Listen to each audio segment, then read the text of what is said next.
Une question sérieuse, puisque vous en parlez beaucoup, et une question J'ai grave. bossé, camarade, j'ai bossé. Je l'ai remarqué. Quel parallèle faites-vous entre l'Europe de 2019, on sort d'élections européennes, et les années 30? Est-ce que vous voyez, pour reprendre votre expression, le retour de la bête?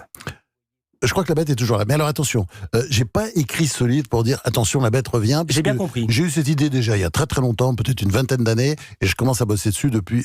Oui, j'ai commencé il y a 10 ans à peu près. Bon, à construire les trucs. Et j'ai commencé à l'écrire il y a 3-4 ans, et j'arrivais pas. Et ça, comment dire, c'était trop lourd, c'était trop compliqué. Et j'ai mis un temps fou en fait pour faire ce livre. Mais donc j'ai décidé il y a longtemps. Mais c'est vrai que la bête est toujours là.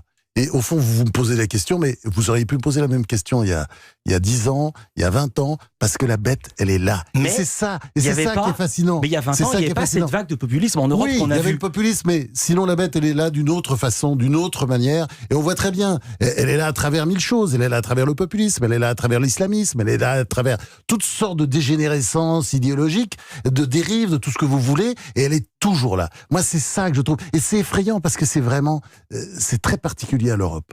Et l'Europe, contrairement à ce qu'on peut penser, parce que c'est le berceau, on va croire le berceau des civilisations du monde, mais c'est pas vrai du tout. Mais c'est vrai que l'Europe, elle croit qu'elle a une mission, et puis en fait, on voit très bien qu'elle est travaillée par des forces dégueulasses.